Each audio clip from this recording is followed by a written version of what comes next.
तो बहुत मुश्किल काम है आका। अगर आपने उस बदमाश जिन के हाथ से अंगूठी उतारने की कोशिश की तो गुस्से में कहीं आपकी खाल ना उतार दें। चुप रह नामुराद, तू अभी से मनहूस बातें कर रहा है। मैं पहले ही खबरदार कर चुका हूं कि ये काम आसान नहीं, बहुत खतरनाक है, मगर बिलाल को मुकम्मल इंसान बनाने का यही एक रास्ता है। गुलफाम की तिलिस्मी अंगूठी से बिलाल अपनी असली हालत में वापस आ जाएगा। उसके बाद तुम बिलाल के खून का नजराना तिलिस्मी अंडों की राख में डाल देना। मैं ऐसा ही करूंगा आका सामरी। मगर इससे पहले आपको जिन्हें गुलफाम के हाथ से तिलिस्मी अंगूठी उतारनी पड़ेगी आका। सामरी ने चाहा तो मैं इस खतरे से भी गुजर जाऊंगा। गुलफाम से तिलिस्मी अंगूठी छीन ले आऊंगा और तू भी मेरे साथ कोई खौफ तक चलेगा। चलेगा ना मेरे परिंदे? हाँ जरूर चलूंगा आका। कोई काम मैं आपको मरने के लिए अकेले कैसे छोड़ सकता हूँ।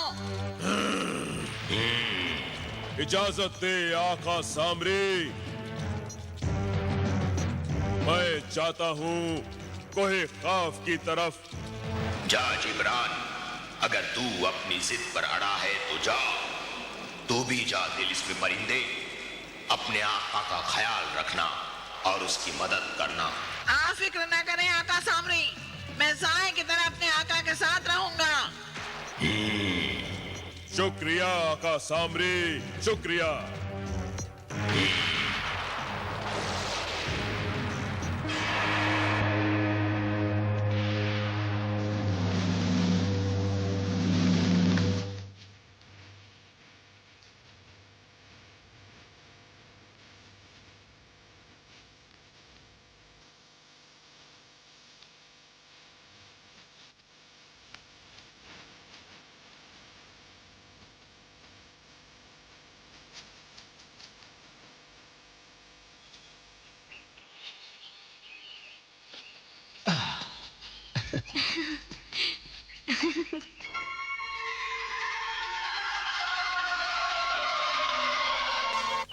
जलाल और बिलाल दोनों खेमे में ही मौजूद हैं। तो फिर जल्दी से हमें खेमे के अंदर ले चलो ना।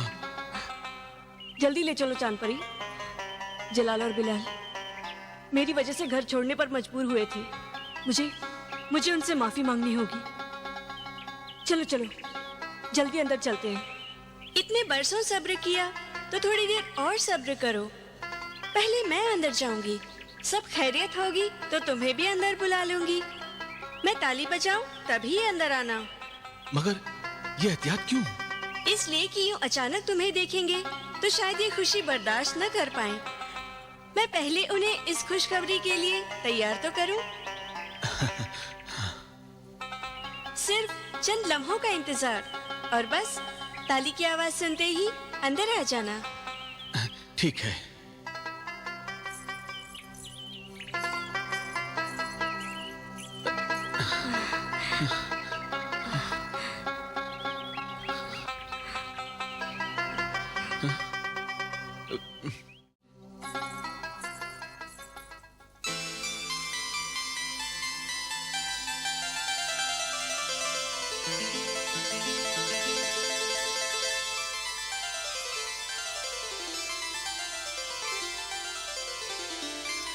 चांद परी, मेरी बहन, तुम आ गई। अल्लाह के बाद अब तुम ही हम मजबूरों का सहारा बन गई हो। तुम्हें देखकर दिल खुश हो गया चांद परी। हाँ चांद परी, मुझे तो यूं लगा जैसे मेरे आधे बेजान जिस्म में एक खुशी की लहर सी दौड़ गई हो। जलाल और बिलाल, मैं तुम दोनों के लिए इससे भी बड़ी खुशखबरी लाई हूँ। खुशखबरी? तो सुनाओ ना वो खुशखबरी। हमारे कान तो वैसे ही किसी खुशखबरी को सुनने को बेताब हैं। ये खुशखबरी सुनने से ज्यादा देखने की है। क्या कह रही हो तुम चांद परी? साफ साफ बताओ, आखिर बात क्या है? मैं तुम दोनों को दो खास मेहमानों से मिलाना चाहती हूँ। खास मेहमान? जिन्हें देखकर तुम भी खुश होगी और तुम्हें देखकर वो दोनों मेहमान भी बहुत खुश होंगे।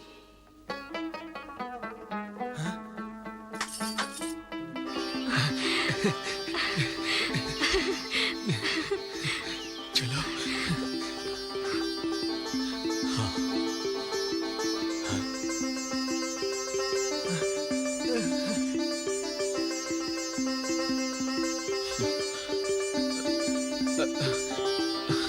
अब्बू,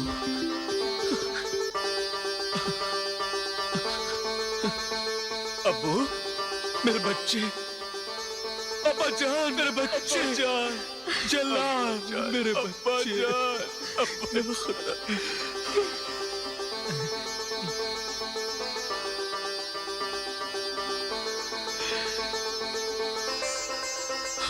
अब्बा जान, तुम जलाली हो ना? हाँ, मैं आपका जलाली हूँ। कितने बड़े हो गए हो? हाँ?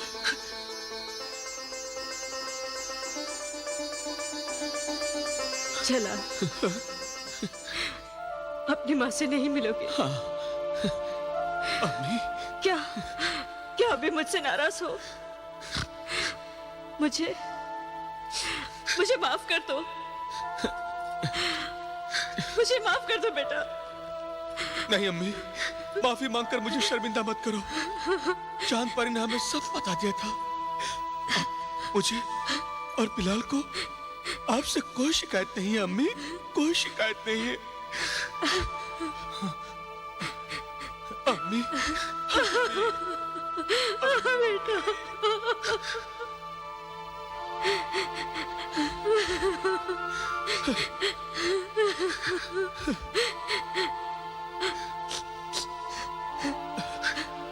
आओ अम्मी, बिलाल से भी मिल लो। बेचारा बीमार पड़ा है। क्या हुआ मेरे बेटे को? कुछ नहीं, बस 2 दिन से बुखार है। आओ, उससे भी मिल लो।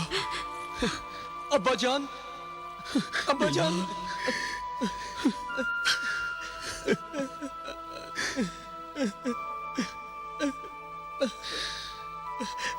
बिलाल, मेरे नूर चश्म।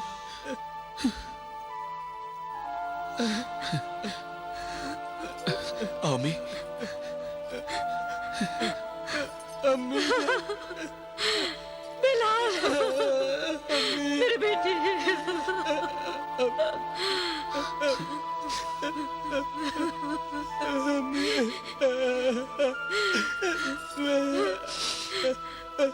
बिलाल, बिलाल, मैं तुम्हारी गुनहगार हूँ बेटा। कुछ मत कहिए अम्मी जान, बस बेटा कह के सिर पर हाथ रख दीजिए, सारे गिले शिकवे दूर हो जाएंगे अम्मी। हाँ बेटा, हाँ, हाँ बेटा।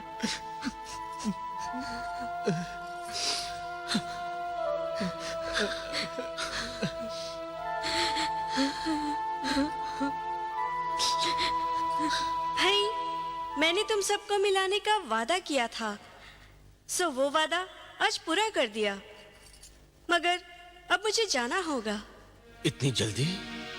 इतनी जल्दी मुझे ही नहीं, आपको भी लौटना है फारान के महल में। मगर क्यों? ये चारों जिन गुलफाम के पीछे कोहे काफ रवाना होने वाले हैं। हाँ। इसलिए मैं जाने से पहले आपको और जमीला को फारान ले जाना चाहती हूँ। बस आप दोनों जलाल और बिलाल के साथ सुबह तक रह सकते हैं। सुबह मैं आकर कासिम और जमीला को फारान ले जाऊंगी। कोहे काफ से इनके लौटने तक आप दोनों को वहीं इंतजार करना होगा।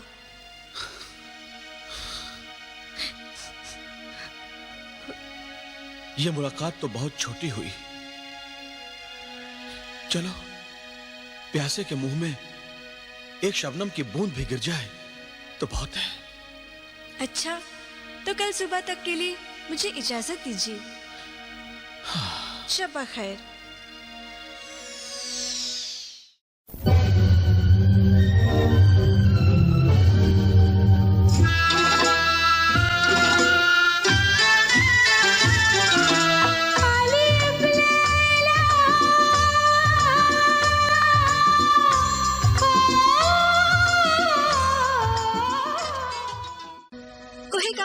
लौटने तक आप दोनों को वहीं इंतजार करना होगा।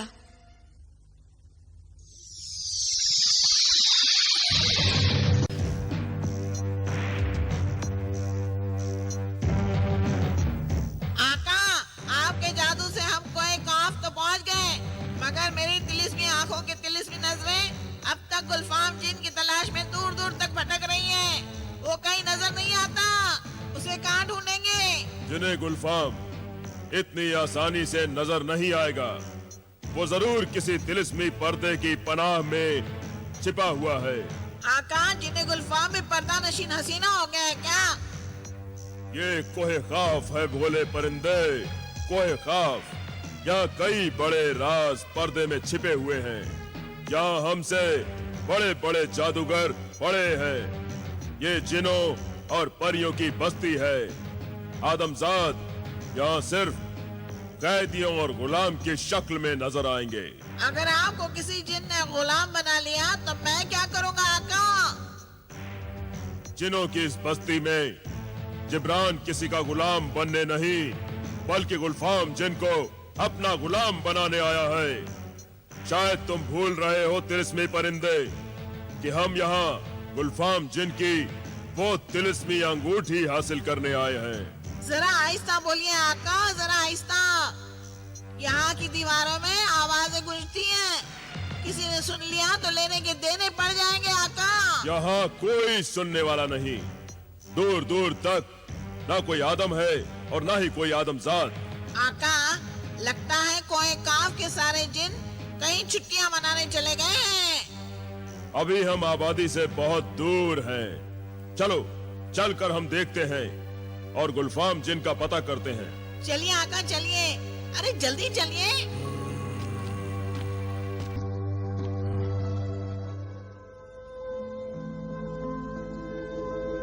बिलाल, तुम्हारा मुजरिम जिन्हें गुलफाम और शबाब परी दोनों कोहकाफ के रहने वाले हैं, इसीलिए मेरी मंजिल अब कोहकाफ ही है। भाई बिलाल, अब इजाजत दो और दुआ करो कि खुदा हमारे मुश्किल, हमारी मंजिल आसान करे। जिंदगी रही तो फिर मिलेंगे इंशाअल्लाह। खुदा ने चाहा तो हम जरूर मिलेंगे भाईजान। मेरी दुआ है आपके साथ।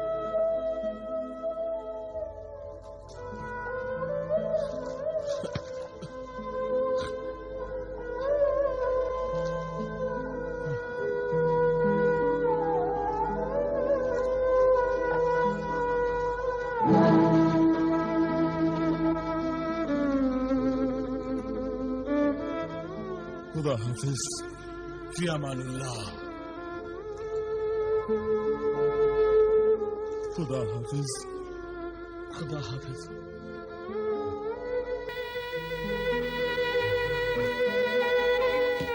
अच्छा,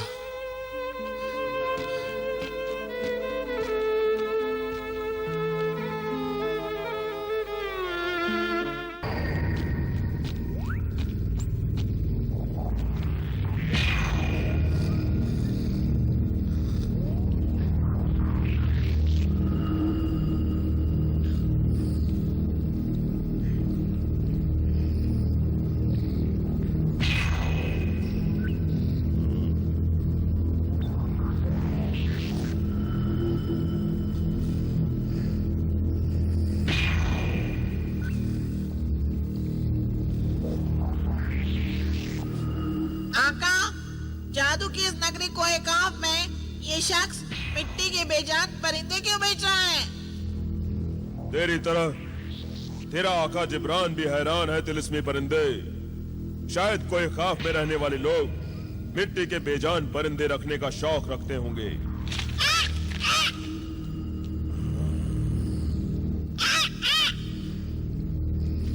ऐ परिंदा फरोश,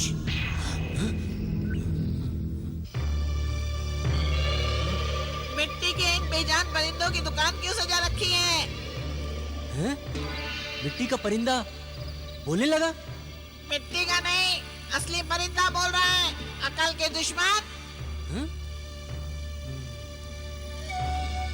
अरे ये तोते की तरह आंखें क्यों मटका रहा है? अजीब तोता है, इंसान की तरह बोलता है। ये सिर्फ बोलता ही नहीं, इंसानों की तरह सोचता है, समझता है। ये तुमसे समझदार है। मैं अहमक हूँ, बेवकूफ हूँ। ये सब तो मैंने नहीं कहा। लगते तो ऐसे ही हो। चाहते क्या हो? कोई परिंदा खरीदना है? फिर की तूने नासमझी की बात। अरे मेरे पास दुनिया का अनमोल नायाब परिंदा है, तो फिर मैं तुम्हारे बेजान परिंदों का क्या करूंगा?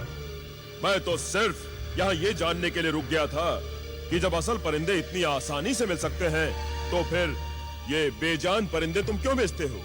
ये मेरा जाती मामला है। पत्थर बेचूं या शीशा? कुछ खरीदना है तो दाम गिनो, वरना चलते बनो। आका लगता है ये तो नाराज हो गया। माफ करना परिंदा फरोश। ये परिंदा फरोश क्या लगा रखा है? मेरा नाम सुरखाब है। मियाँ ऐसे कौन से सुरखाब के पर लगे हैं तुमने? जुबान मिली है परिंदे, तो इसका सही इस्तेमाल कर, बदजुबानी न कर। जानता नहीं, इंसान के जिस्म में सबसे अच्छी चीज जुबान होती है, जो दुश्मनों को दोस्त बना सकती है, और सबसे बुरी चीज भी जुबान होती है, जो दोस्तों को दुश्मन बना सकती है। ये तोता असल में मेरा मुंह लगा है। ये कभी कभी उलूल जलूल बक देता है, इसे माफ कर देना। दरअसल हम कोहे काफ में पहली बार आए हैं और एक शख्स की तलाश में हैं। कोहे काफ में किसी को तलाश करने वालों की लाश ही वापस जाती है, अजनबी इंसान। ये हमें धमकी दे रहा है आका। अगर मैं गुलफाम होता ना, तो इन परिंदों की तरह इस बदजुबान परिंदा फरोश को भी पत्थर का बना देता। गुलफाम? क्या क्या नाम लिया तुमने? गुलफाम? हाँ, गुलफाम, जिन्हें गुलफाम। क्या जानते हो उसे? हम उसी की तलाश में हैं। ये तुम क्या कर रहे हो? गुलफाम का नाम लेने की सजा भुगत रहा हूँ। अरे यहाँ गुलफाम का नाम लेना भी गुनाह है क्या? गुलफाम से इतना डरते क्यों हो? यहाँ सभी गुलफाम से डरते हैं। उसका नाम लेते ही कान पकड़ते हैं। वो बड़ा जालिम और बदमाश जिन है। कोई खाफ तो जिनों की बस्ती है। क्या कोई जिन उसका मुकाबला नहीं कर सकता? सब गुलफाम के जादू से डरते हैं। वो जिससे नाराज होता है, उसे पत्थर का बना देता है। कल वो मेरी दुकान पे परिंदे खरीदने आया था। जब मैंने उससे परिंदों की कीमत मांगी, तो उसने नाराज होकर दुकान के सारे परिंदों को पत्थर का बना दिया। कल तक मेरे सब परिंदे आसमान में उड़ते थे, आज जमीन पर पड़े हैं। क्या तुम जानते हो गुलफाम कहाँ रहता है? नहीं। चलिए आका आगे देखते हैं।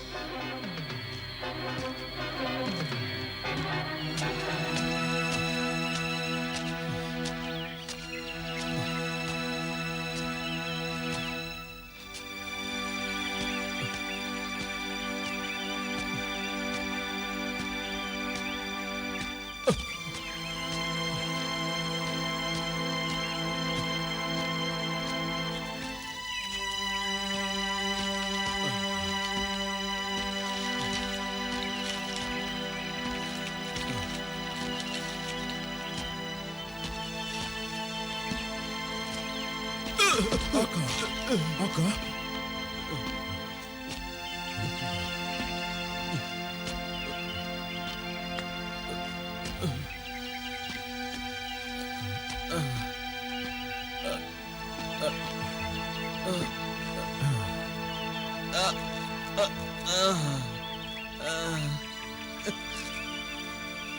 क्या हुआ आका? आप तो अभी से लड़खड़ाने लगे। अभी तो बहुत लंबा सफर तय करना है। कई हफ्तों से तो चल रहे हैं, और कितना सफर करना होगा। जब मेरे काबू में तिलिस्मी कुव्वत थी, तो इतना वक्त तो उड़कर पहुंचने में भी लग जाता था। इसका मतलब है और कई महीनों तक का सफर बाकी है। बिल्कुल आका, बिल्कुल।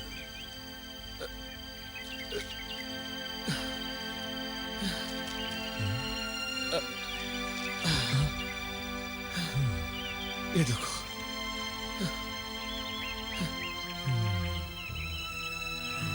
ये देखो, जूते तक साथ छोड़ गए।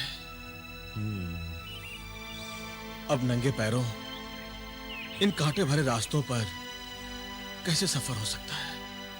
पता नहीं हमारे रास्ते में मुश्किलों पर मुश्किलें क्यों आ रही हैं? अल्लाह मुश्किलों के जरिए हमें आजमा रहा है, वरना उसकी कुदरत से तो हम पलक झपकते ही कोहे काफ पहुंच जाएं। क्यों न हम खुदा से ही दुआ करें। वो मुसब्बिल अस्बाब है, मुश्किलों को आसान करने वाला है।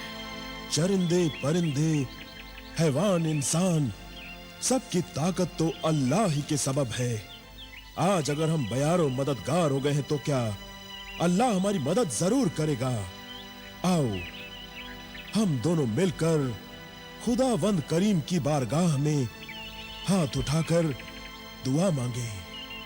हाँ, आओ चलो। या खुदा,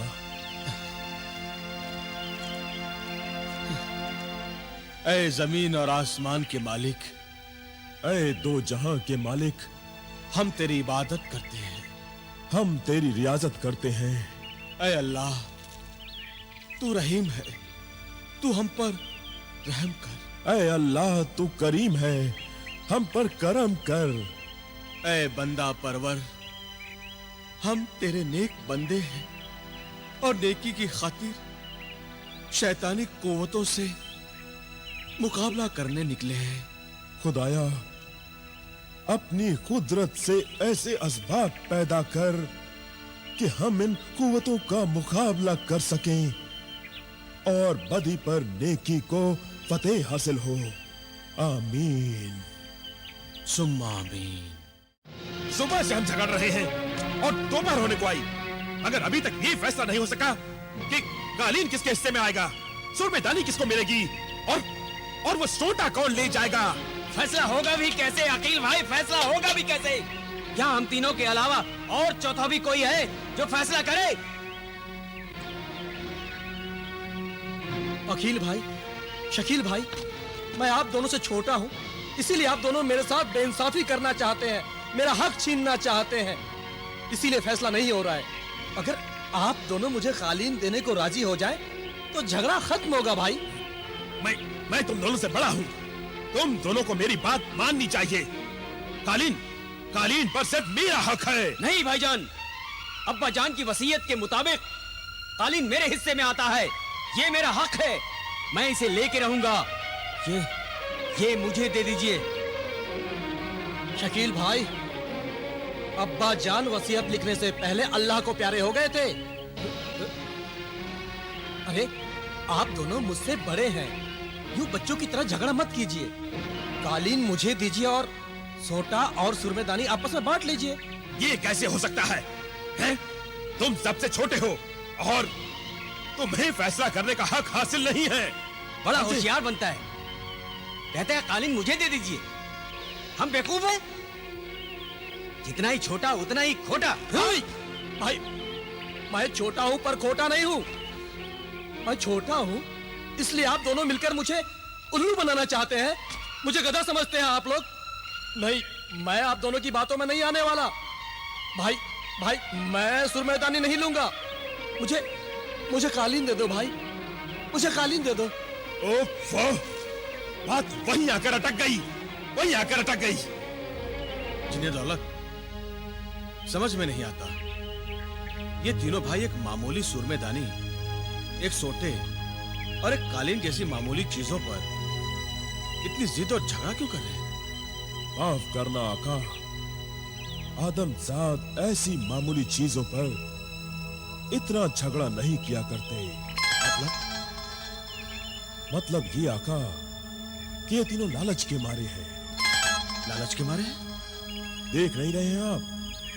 ये तीनों सुरमेदानी, सोटा और कालीन पर, जिन्हें आप मामूली समझ रहे हैं, किस तरह झगड़ रहे हैं। इसका एक ही मतलब है आका कि ये तीनों चीजें मामूली नहीं बल्कि बहुत ही गैर मामूली है। कालीन, सुरमेदानी और महज एक सोटा, ये तीनों चीजें आखिर गैर मामूली कैसे हो सकती हैं?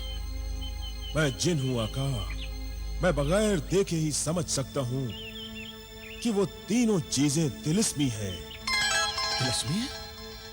हाँ, और उनमें से हर चीज अपने तिलिस्म से इन्हें खुशहाल और अमीर बना सकती है, क्योंकि हर चीज के पीछे एक न एक जिन की ताकत छुपी होगी।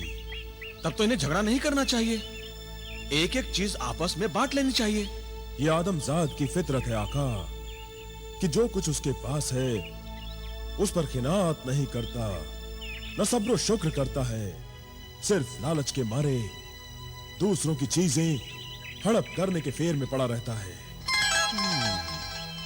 अगर ये चीजें तिलिस्मी हैं, तो कोहे काफ के सफर में हमारे काम आ सकती हैं। आका, आप भी लालच करने लगे?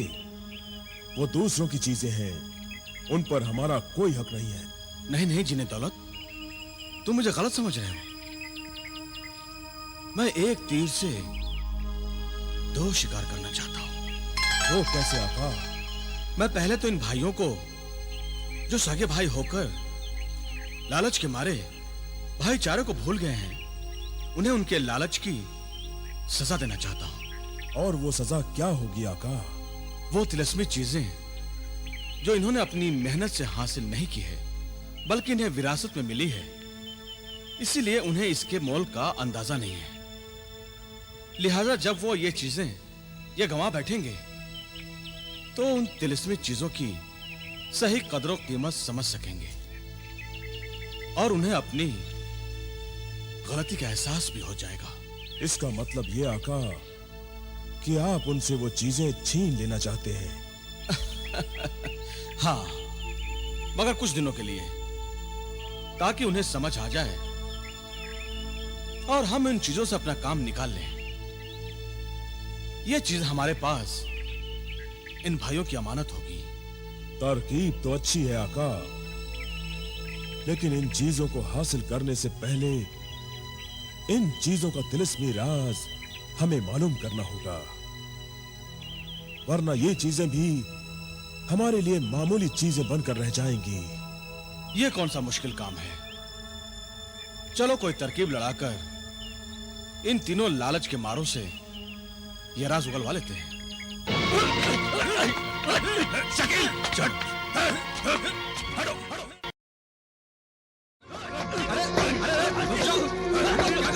होकर हैरान क्यों लौट रहे हो? सुनो, तुम तीनों भाइयों की तरह आपस में फैसला नहीं कर सकते? हम तीनों भाई ही हैं। तो फिर झगड़ा किस बात का है?